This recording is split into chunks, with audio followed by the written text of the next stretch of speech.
أعوذ بالله من الشيطان الرجيم بسم الله الرحمن الرحيم الحمد لله الذي أمرنا بالاتحاد والاتصال بحبل الله المتين ثم الصلاة والسلام على سيدنا ومولانا محمد وعلى آله وأصحابه وجميع أمته إلى يوم الدين سبحانك لا علم لنا إلا ما علمتنا إنك أنت العليم الحكيم رب اشرح لي صدري ويسر لي أمري واحلل عقدة من لساني يفقهوا قولي واجعل لي وزيرا من أهلي أما بعد حضرات العلماء والقرباء وجلسائنا الأفاضل وبخصوص Ketua Dewan Kemakmuran Masjid Jami Al-Falah, Bapak Ibu dan jamaah semua yang hadir pada kesempatan malam ini, semoga kita semua tercatat dalam deretan calon-calon ahli surganya Allah Subhanahu wa Ta'ala. Alhamdulillah, malam ini dipertemukan kembali. Semoga pertemuan kita menjadi wasilah nanti kita dipertemukan kembali di surganya Allah Subhanahu wa Ta'ala. Bapak Ibu jamaah yang dimuliakan Allah, melanjutkan kajian kita pada kesempatan Jumat yang lalu, yakni tentang zakat.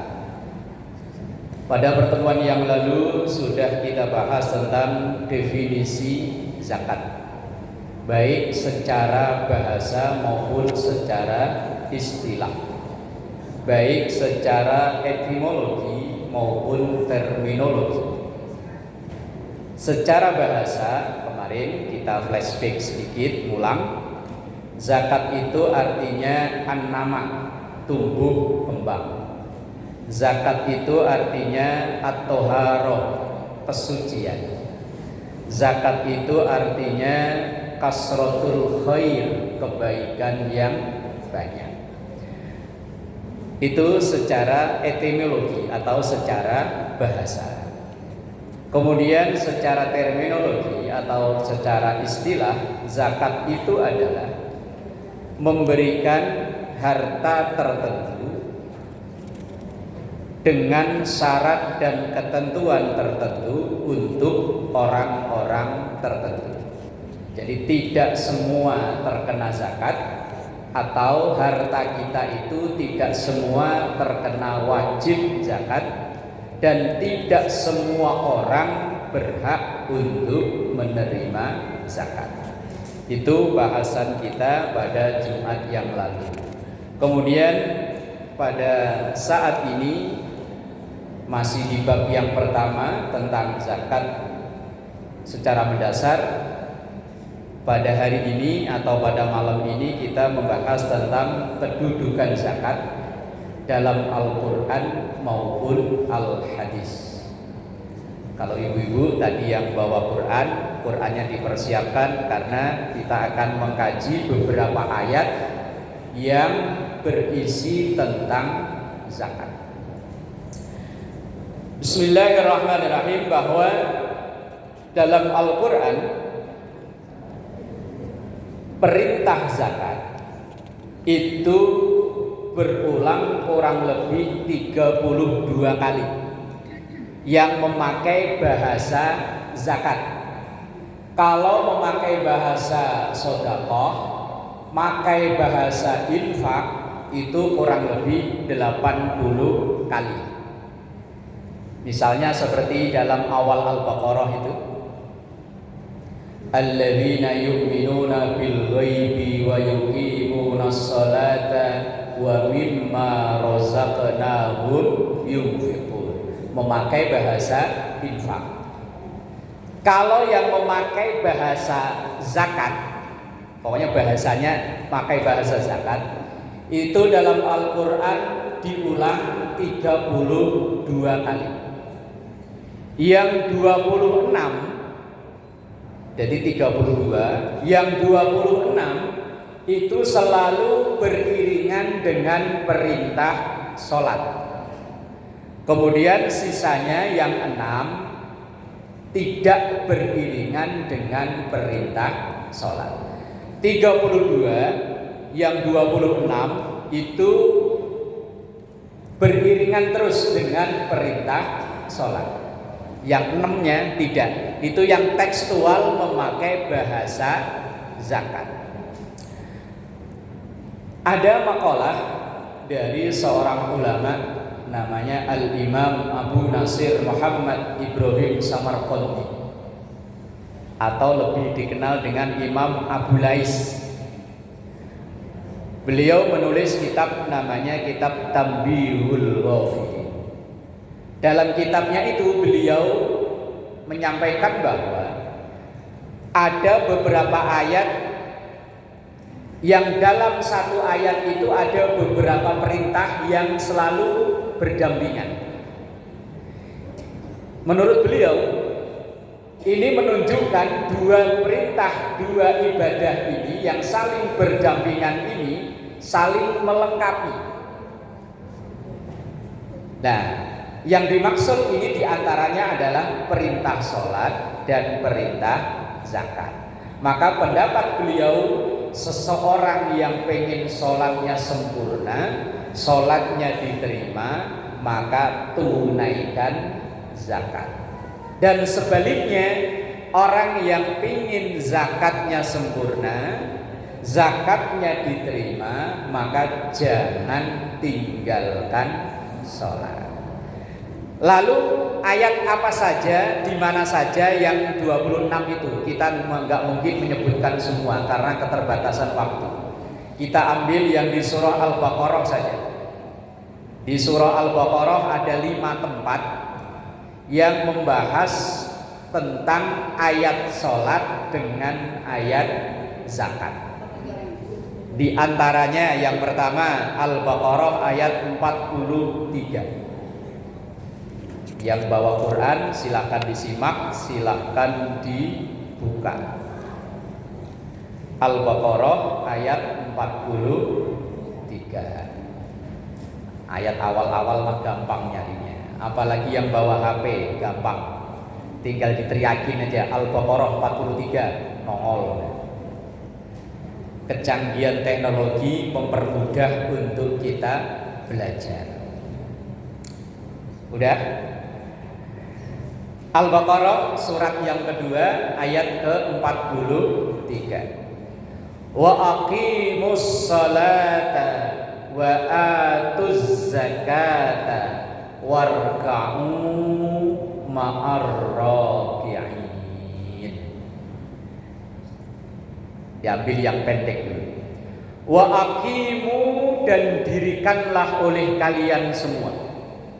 Ini kalau dalam kata bahasa Arab namanya fi'il amar, menunjukkan arti perintah. Aqimu, dirikanlah oleh kalian semua. Kalau akim yang diperintahkan satu orang, kalau aqimu yang diperintahkan banyak orang, kita semua. Wa aqimu, dan dirikanlah as-sholata, salat. Wa atu, dan tunaikanlah oleh kalian atau bayarkanlah oleh kalian az-zakata, zakat. Warka'u, dan rukuklah kalian ma'ar raki'in, bersama dengan orang-orang yang rukuk. Ini satu ayat ada 3 perintah. Perintah yang pertama untuk mendirikan sholat, perintah yang kedua untuk membayar zakat, perintah yang ketiga untuk berjamaah. Warkamu, rukuklah, artinya sholatlah, ma'ar raki'in, bareng-bareng dengan orang yang rukuk, artinya berjamaah. Tetapi perintah pertama, perintah kedua dimaknai wajib, perintah yang ketiga dalam mazhab Syafi'i tidak dimaknai wajib, sunnah muakkadah. Walaupun ada sebagian yang memaknai fardu kifayah, Ada yang memaknai wajib, tapi dalam mazhab kita yang diikuti mayoritas Muslim Indonesia, sholat berjamaah itu sunnah muakkadah. 3 perintah, 1-2 hukumnya wajib, yang ketiga hukumnya sunnah.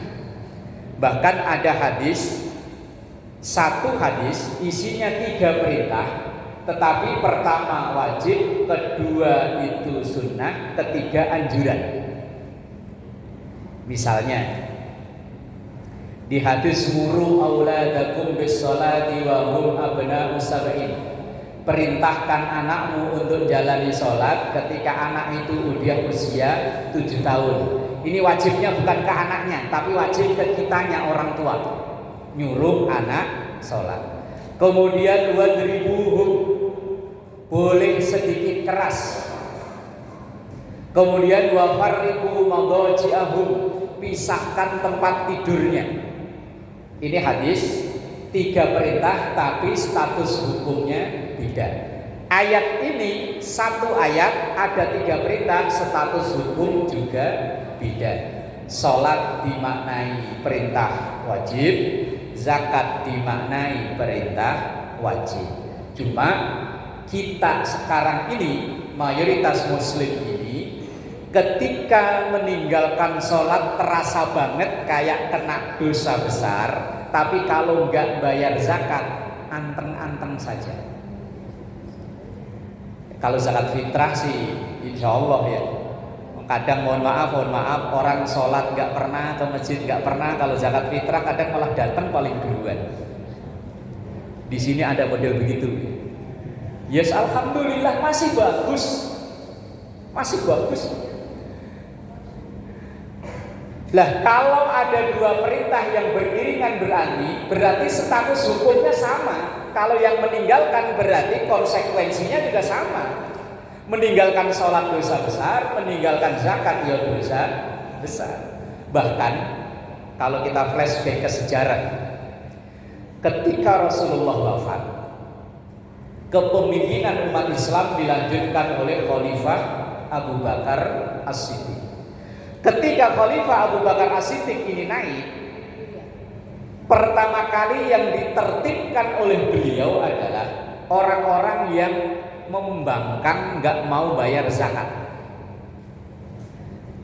Karena kalau kita baca sejarah tentang zakat, orang-orang kaya di zaman itu, kafir Quraisy, mereka ketika menerima dakwahnya Rasulullah, sebagian dakwahnya Rasulullah diterima, tentang ketuhanan itu diterima. Orang kafir Quraisy itu dari dulu kala udah meyakini Allah itu sebagai Tuhan. Tetapi yang mereka tolak mentah-mentah adalah tentang syariat zakat. Karena mereka merasa harta yang mereka kumpulin capek-capek enak saja dikeluarin 2,5%. Mereka nentang. Maka ketika akhir-akhir hayat Rasulullah, ketika Rasulullah sudah berhasil menundukkan kota Mekah kembali, yang diabadikan dalam surah Al-Quran yang kadang mungkin langganan kalau kita sholat, idza jaa nasrullahi wal fath wa ra'aitan nasa yadkhuluna fi dinillahi afwaja fasabbih bihamdi rabbika wastaghfir innahu kana tawwaba. Ini surat mengabadikan kisah ketika Rasulullah dulu diusir dari Mekah, beliau pindah ke Madinah. Setelah kurang lebih 9 tahun beliau datang kembali ke Mekah dan berhasil menundukkan kota Mekah. Dan saat itulah diabadikan dengan surah Al-Fath itu terbuka. Dulu orang masuk Islam itu satu, tapi setelah peristiwa Fathu Mekah, orang masuk Islam itu yadkhuluna fi dinillahi afwaja. Masuk Islam itu berbondong-bondong, rombongan. Kayak ibu tadi berangkat dari rumah mau berangkat ngaji ke sini, rombongan.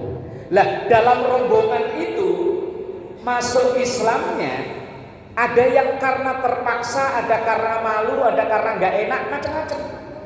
Jangan dikira awal-awal dulu masuk Islam semuanya ikhlas, enggak. Ada yang terpaksa. Rata-rata yang terpaksa itu adalah tokoh-tokohnya yang mereka orang kaya raya. Kalau nggak masuk Islam khawatir harta bendanya dijarah, maka akhirnya mereka masuk Islam. Konon kayak cerita orang-orang dulu waktu kasus 97 ya, yang kerusuhan di Jakarta itu. Saya masih sekolah Pak, 98 ya, saya masih di pesantren itu. Konon katanya non muslim supaya hartanya aman, rumahnya ditulisi Muslim pribumi. Ini cerita orang, saya nggak lihat. Lah dulu tokoh-tokoh kafir Quraisy ada yang seperti itu. Lah maka karena ia masuk Islamnya agak sedikit terpaksa, begitu Rasulullah wafat, mereka ada yang mulai melipir-melipir kembali. Dengan pertama yang mereka lakukan membayar zakat. Lah maka yang ditertibkan pertama kali oleh Khalifah Abu Bakar sebelum ngurus yang lain-lain adalah orang-orang yang membayar zakat. Nah ini ayat pertama yang perintah sholat dan perintah zakat itu berdampingan. Ayat yang kedua Al-Baqarah 83. Kalau tadi 4:3, kalau sekarang 8:3. Lompat 40 ayat. Kalau ini ayatnya agak panjang. Bismillahirrahmanirrahim. Wa id akhadna mitsaqa bani Israila la ta'buduna illallah wa bil walidaini ihsana wa dzil qurba wal yatama wal masakin wa qulu linnasi husna wa aqimus salata wa atuz zakata thumma tawallaitum illa qalilan minkum wa antum mu'ridun. Saya bacanya saya putus-putus biar ngikutinya bisa diikuti. Cukup panjang ayatnya. Ayat ini berisi tentang sumpahnya orang-orang Bani Israel.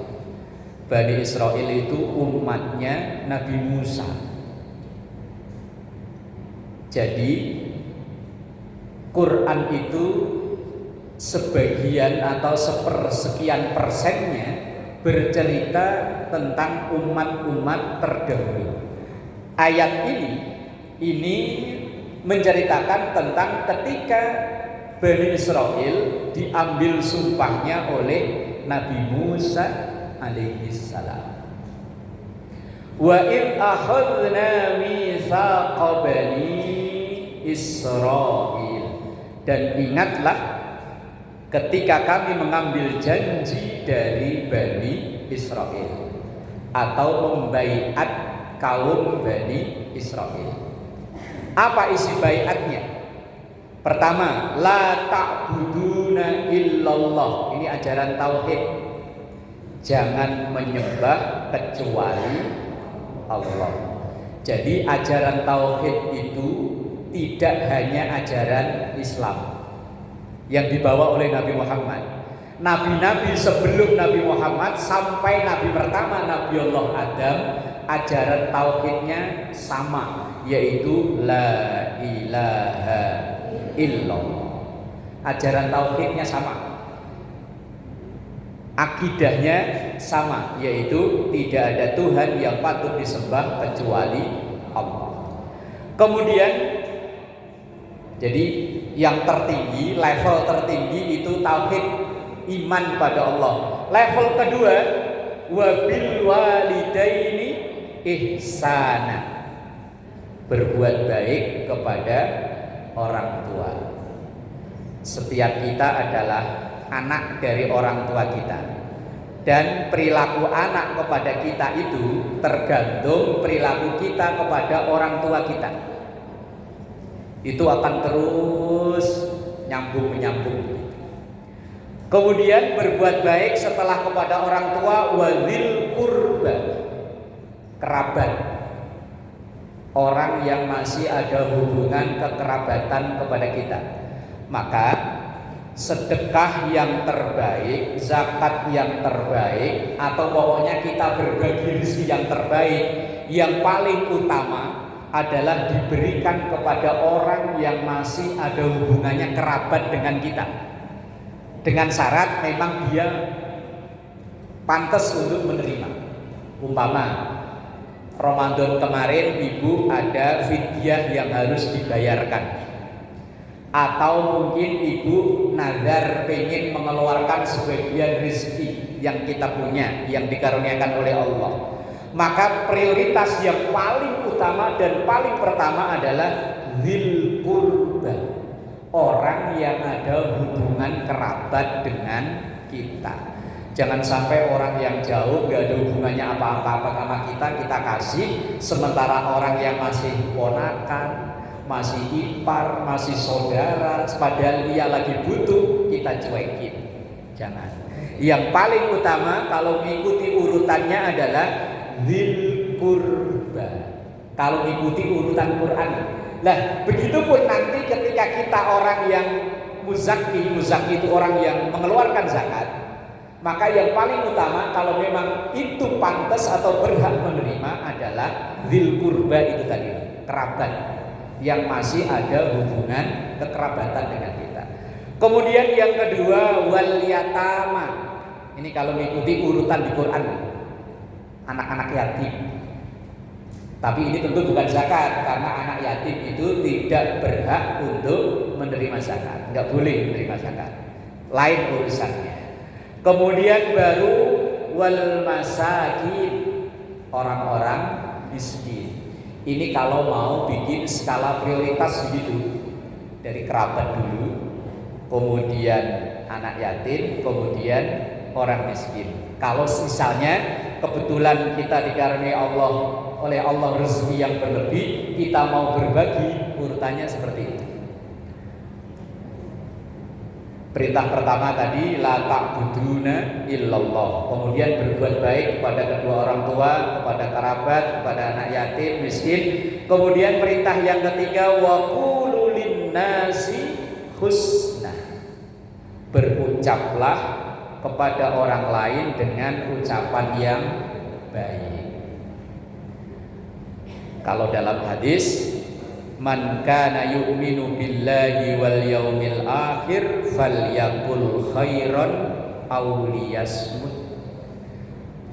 Ukuran orang iman pada Allah, iman pada hari akhir, itu bisa dilihat dari mulutnya. Mulutnya ini omongannya bisa dipegang apa enggak. Walaupun dia kelihatannya jamaah enggak pernah putus, mohon maaf, sujud jidat sampai ireng, dengkul sampai kapalan. Tapi kalau mulutnya nggak ada rem, alias blok, itu perlu dipertanyakan keimanannya. Karena patokan ini dari hadis Nabi, hadisnya sahih. Man kana yu'minu billahi wal yaumil akhir falyaqul khairan aw liyasmut. Iman pada Allah, iman pada hari akhir bisa dilihat omongannya baik. Kalau nggak bisa, lebih baik diam. Masyarakat ini bisa runyem nggak karuan kan gara-gara nggak bisa ngerem. Biasanya yang nggak bisa ngerem ini yang pakai kerudung apa pakai peci. Biasanya ada yang luar biasa, ya ada. Yang saya tanyakan biasanya, ya, yang nggak bisa ngerem ini itu yang pakai peci begini, apa yang pakai kerudung?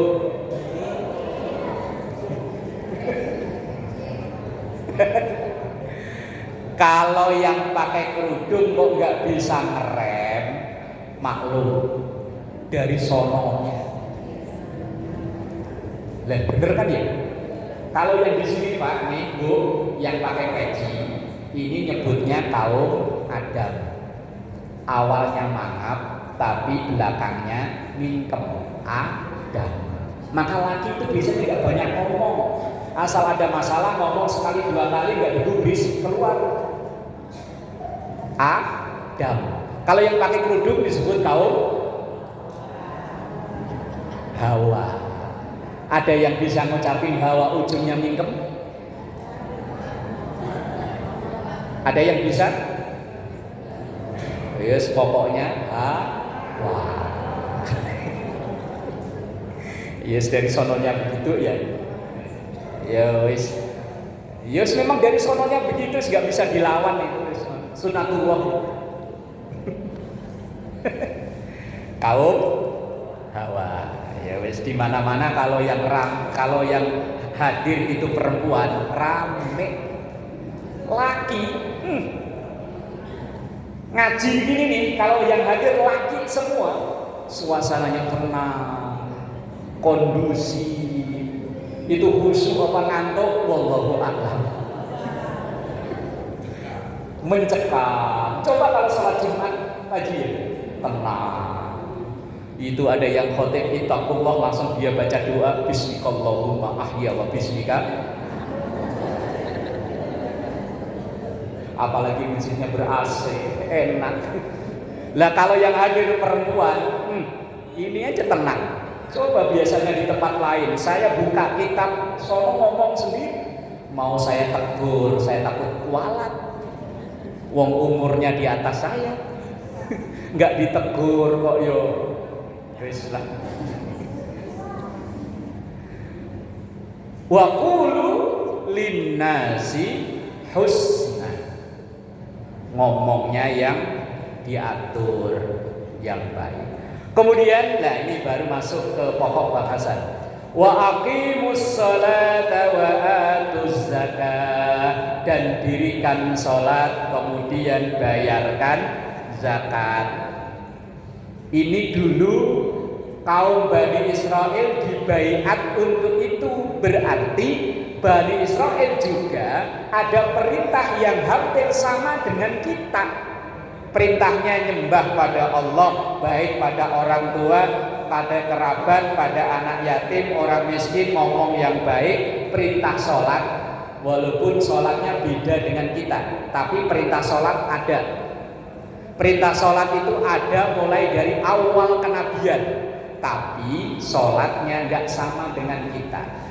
Kemudian wa atuz zakah, bayar zakat. Bayar zakat itu memang adanya hanya di Islam, tapi berbagi rezeki itu ada dari awal kenabian. Hanya namanya yang berbeda. Di agama-agama modern sekarang, mungkin saudara kita yang Kristen, yang Katolik, yang Hindu, yang Buddha, yang macam-macam, ada yang searti dengan zakat, hanya mungkin namanya beda. Mungkin yang di Kristen namanya apa, yang di Katolik namanya apa, tapi semuanya ada, yaitu dari orang yang kaya kemudian berbagi rezeki kepada yang membutuhkan. Tapi di ujung ayat itu, summa tawallaitum illa qalilan minkum wa antum mu'ridun. Tapi sayang, 1000 kali sayang, orang-orang kaumnya Nabi Musa alias Bani Israel itu ketika disumpah mah kayaknya iya, tapi begitu selesai disumpah mereka, kalau orang Jawa itu mengo itu apa ya? Plengos. Kalau bahasa orang Jakarta di depannya mah kayaknya siap Pak, tapi begitu orangnya pergi, apa namanya? Ya itu kelakuannya Bani Israel begitu lah. Kita kalau begitu berarti yang mirip. Summa tawallaitum illa qalilan minkum wa antum mu'ridun. kebanyakan mereka itu ketika disumpah siap siap siap, ketika Nabi Musa pergi mereka nggak gubris sama sekali. Ya ada illa qalila, hanya sedikit aja yang nurut dengan syariatnya Nabi Musa, termasuk membayar zakat itu tadi. Kemudian yang ketiga, ayat 110. Loncat agak banyakan, 110. Masih di surah Al-Baqarah.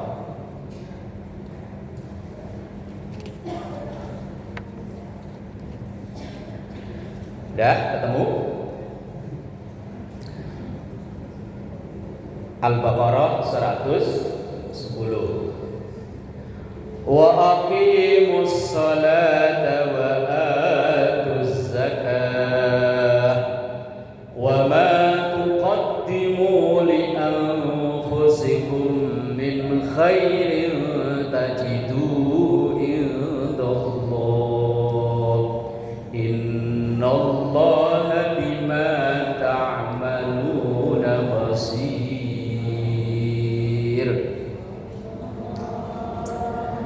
Wa aqimus shalah, dan dirikanlah salat.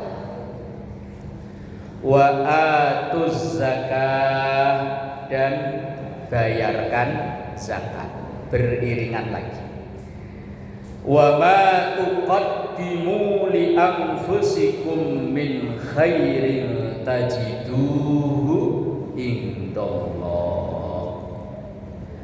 Dan apapun kebaikan yang kita lakukan itu li anfusikum, manfaatnya untuk diri kita sendiri.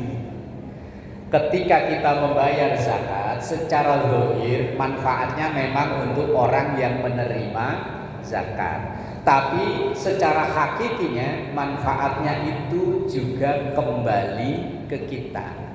Ketika kita berinfak, bersedekah, memang zahirnya misalnya 100.000 yang kita berikan, 100.000 itu manfaat untuk yang menerima, tapi manfaat lebih besarnya kepada yang memberi. Karena dalam ayat lain, masalul ladzina yunfikuna amwalahum fi sabilillahi kamasali habbatin ambatat sab'a sanabila fi kulli sumbulatin mi'atu habbah wallahu yudha'ifu liman yasha. Perumpamaan orang yang berinfak, orang yang zakat, orang yang bersedekah. Ini Quran loh yang menggambarkan. Seperti orang yang menanam satu butir padi. Dari satu butir itu akan tumbuh 7 tangkai. Dari 7 tangkai itu akan tumbuh 100, dan wallahu yudha'ifu liman yasha. Allah akan melipat gandakan bagi siapapun yang dikehendaki. Maka belum pernah ada informasi dari media apapun orang yang jatuh bangkrut gara-gara rajin sedekah. Kalau jatuh bangkrut gara-gara judi online banyak. Hati-hati Bu ya, yang punya anak-anak yang megang HP melulu, jangan dikira main game biasa, tahu-taunya game online, bisa-bisanya judi online. Wis naudzubillah. Mama tuqaddimu li anfusikum min khairin tajiduhu indallah. Bahwa apapun yang kita lakukan kebaikan termasuk membayar zakat itu, maka balasannya akan kita terima di sisi Allah. Innallaha bima ta'maluna basir. Allah dengan itu semua basirun, maha melihat. Allah tahu. Ketika kita berinfak, bersedekah, walaupun tidak ditulis nama kita, Allah tahu siapa itu yang memberi. Ini mohon maaf, kadang orang mau bayar zakat aja namanya harus ditulis detil. Apalagi nama anak sekarang, susah. Kalau orang dulu namanya Sapiah gitu aja ya. Sopiah lah, Sopiah biar. Lah anak sekarang Sopiah juga, cuma tulisannya yang susah. SHAAVEEYAA. Wah, susah amat. Kadang panitia yang nyatetin kalau udah sepuh-sepuh, kalau tulis nama kan ribet ya. Ditulis gak ditulis, innallaha bima ta'maluna basir. Allah dengan semua yang kita lakukan tahu ini yang membayar zakat si fulan, walaupun gak ditulis tahu. Ya pengurus masjid nulis hanya sebagai data buat laporan bahwa tahun ini muzakinya sekian. Tapi kita nih yang menyerahkan zakat sebagai muzaki gak usah ribet.